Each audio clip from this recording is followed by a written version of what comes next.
Assalamualaikum and welcome to hashtag #CookWithAliza. Now, who knows what Pad Thai is? Pad Thai is one of the two most popular Thai dishes around the world.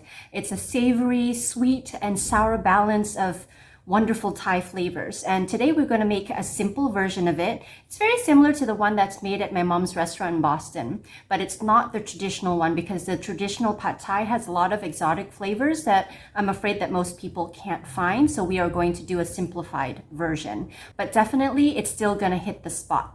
But before that, I have a good friend on LinkedIn, Professor John Wilson, who actually asked if I could, teach you guys a few Thai phrases before we start cooking. So let's go and do that first. Okay, so let's learn some Thai. Now, before I get to the 7 phrases that I want to share with you, I need to tell you first that Thai is a gender-specific language. So that means there are vocabularies or markers that show that you are either a female or a male speaker. So one of the easiest ways is to listen for the word ka or krap. So ka is used only when females are speaking. So I would say that. And krap is for when a male is speaking. So like my friend John Wilson. Okay, so I would say ka and he would say krap. All right, so that's the first thing you need basically to keep in mind. And these two endings basically make everything polite. It's a polite ending, okay? So let's get to our 7 phrases. Phrase number 1, it basically means hello. Okay, and I think most people do know this, but let's get the pronunciation right. Sawadee. Sawadee. And I'll give you the 2 versions. For female, sawadee ka. For male, sawadee krap. Okay. Second phrase I want to give you is basically, how are you? And that goes, sabai mai. Sabai mai. For the female, sabai mai ka. For the male, sabai mai krap. Okay. And the response to that is, I'm well. Okay, the word sabai basically means well, a sense of wellness. Okay, so the female response would be sabai di ka, and the male response would be sabai di krap. Okay, so now we have 3 phrases so far. Okay, so the 4th phrase is have you eaten? Since this is a food video, so let's get some food phrases in here. Okay, so have you eaten is gin khao rư yang? Gin khao rư yang. Okay, so the female version is gin khao rư yang ka, and the male version gin khao rư yang krap.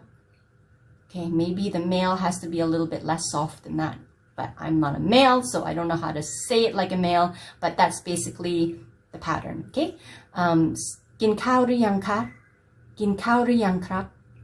Okay, that's our 4th phrase. So the 5th phrase is it delicious? Does it taste good? That's basically what it means. Okay, so it is aroi mai. Aroi mai. You can actually leave it just like that, or you can add in the ka and the krap. So that would be aroi mai ka and aroi mai krap. Okay, and then our next phrase is this response. And then our next phrase is basically the response to that. It's very delicious. It's tasty. Okay, so a lot of people will say aroi mak mak, which actually sounds a little bit cheesy or sleazy, depending on whether it's coming from a male or a woman. So a better way to say it is aroi mak. Just that, aroi mak. And then you can add your endings to it. For female, aroi mak ka. For a male, aroi mak krap. Okay, so use that instead. It sounds a lot better.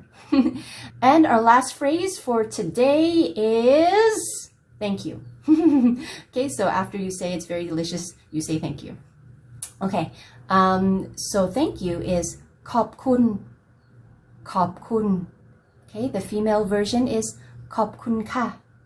And the male version is khop kun krap. Okay, so if there were 2 phrases that you should learn before you go to Thailand or speaking to someone who is Thai, it would be these 2 phrases. Make sure that you learn them, okay? It is the first one and the last one that I gave you. Sawadee ka or sawadee krap. And what does that mean? It means hello. And actually it also means goodbye. Both goodbye and hello. So it's are you well and also be well. Okay, so you can use that for hello and also goodbye. I forgot to mention that. And then the last phrase I gave you is "ขอบคุณค่ะ" or "ขอบคุณครับ," and that's thank you. So if you know these two phrases and you say it to people in Thailand, they will just absolutely love you already. So I hope you guys liked my mini Thai lesson, but now let's get to cooking. This recipe makes 4 servings, so start with soaking 4 bundles of rice noodles, senjan if you have it. You can also use the thinner mee, vermicelli, or bean thread noodles. There are versions of pad thai in Thailand that use all of these types of noodles. Then stand by 4 eggs, 2 cups of bean sprouts or shredded cabbage like what I have here if you don't have the sprouts or just don't like them. 2 to 3 prawns per serving along with some sliced chicken, tofu, or here I have some fish cake. 5 to 6 tablespoons of fish sauce depending on the saltiness of that brand. 5 to 6 tablespoons of vinegar depending on the acidity of that brand. 5 to 6 tablespoons of sugar to balance the other 2 flavors. And 1 cup of peanuts. Begin by adding 2 tablespoons of vegetable oil to a hot wok or a pan, then fry your eggs. I'm using my Grunstrad wok from mycookingstory.com, where you'll find cookware for 60 to 80% off department store prices. Please remember to always use my additional 10% off promo code MCSAliza at checkout to save more money and support me too. Now, you want to make big chunks of caramelized egg to add both depth of flavor to the dish and also soak up the seasonings later on. After that, add your protein and stir fry until your protein is about 80% cooked, then remove and place aside. You'll add back the protein later on and cook it through. Then, add your softened noodles. You don't have to drain your noodles because the water helps to steam the noodles as you stir fry. If you find that your noodles are a bit hard, you can add a little bit more oil or a splash of water. You'll know when your noodles are cooked when they are soft and glossy.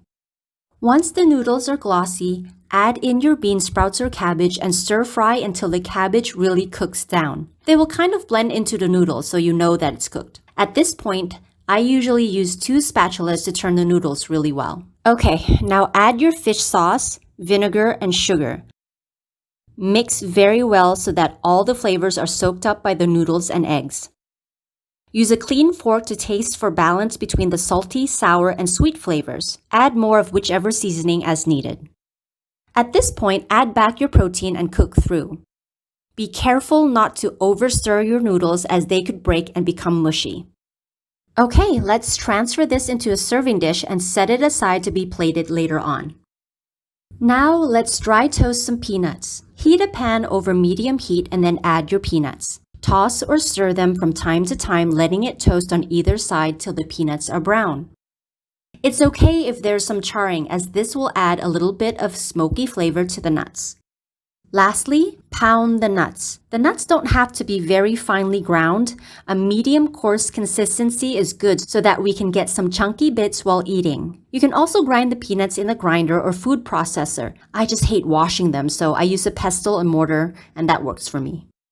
Okay, we're ready to plate. Divide the pad thai into 4 servings, making sure each person gets 2 to 3 prawns.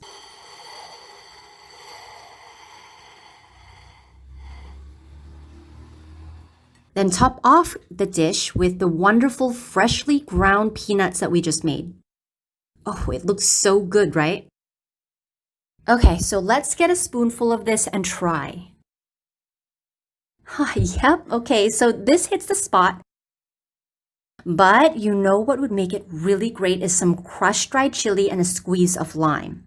Now, traditionally, this dish would have some other exotic ingredients like pickled Chinese turnip and diluted tamarind paste instead of the vinegar, but I wanted to make it really easy for everyone. There would be also some interesting garnishes like garlic chives and banana flour. For this short version, just garnish with whatever you have, because trust me, it already tastes good just like that. I found a lime in my fridge, so I cut it into some wedges and put it alongside my pad thai. I actually like my pad thai a little bit more tart than most people do.